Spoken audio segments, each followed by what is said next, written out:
Introduction to Ghost Who Wouldn't Die. Malcolm Graves was supposed to be a name buried in the jungle.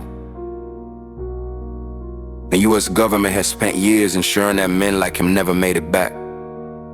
Ghosts of forgotten wars erased from history, discarded like spent ammunition. He has served them, fought for them, killed for them. And when he became inconvenient, they tried to bury him. But they made a mistake. They didn't just erase him. They gave him a reason to come back. A man built for war and abandoned by it. Malcolm had never been innocent. Before the army, before Vietnam, before they trained him to weaponize fear itself, he had already known what it meant to fight, to survive, to make men afraid of his name. Born in the streets of Pomona, raised in a world where power was taken, not given. Kids think his youth as a leader of the Southside vintage Crips. Violence wasn't something he learned in boot camp. It was something that had always lived inside him. The military had promised him purpose. They had given him something else. A new war, a new enemy, and new tools to do what he had always done best. And when the war in Vietnam had gone deeper, darker, past the point of sanity, Malcolm had been the one that called. Not just a soldier, not just a killer, a ghost. A man who could walk unseen through the jungle, who could make the enemy break without ever firing a shot, who could turn whispered nightmares into psychological warfare. He had built something in Vietnam, a unit of family men like him, men who would never be able to go home again. Then when the war ended, they had a choice: stay and build something that they own, or die as loose ends. The US government chose for them. They hunted Malcolm's people down, burned their villages, erased them from history, tried to kill the man they had created. But ghosts don't die that easily. The war machine never expected them to return. For years, Malcolm had disappeared, drowned himself in LSD rituals to jungle. Anything to forget. He had let the world believe he was dead. And when they came for him again, when they wiped out his people, his family, his wife, his child, that was their mistake. Cause Malcolm Graves had nothing left to lose. And a man with nothing to lose is the most dangerous thing in the world. You didn't just come back for revenge. You came back to bring war to the men who had always profited from it.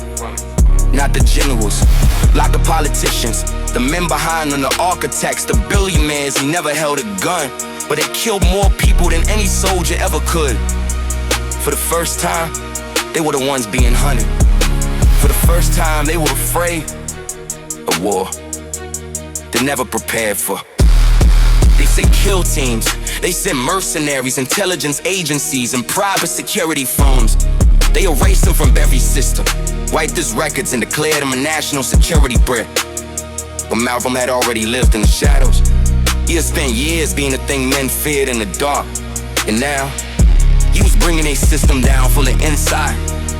One name at a time, one secret at a time, one bullet at a time.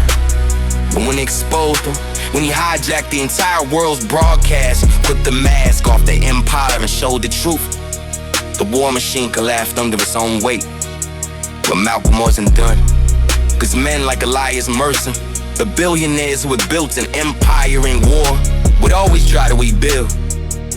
They thought Malcolm Graves was a man they could eliminate. They were wrong. He was something else now. A whisper in war rooms, a shadow in classified reports, a ghost that never stopped watching. He wasn't fighting for peace.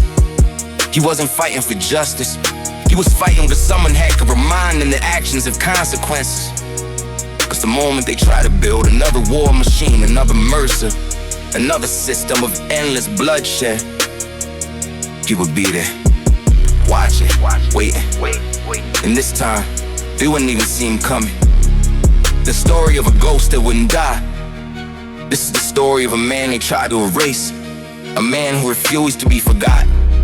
A man who turned the war machine against itself and became the consequence they never saw coming. Malcolm Graves was supposed to be dead, but ghosts never die. They haunt the living, and his war was just beginning.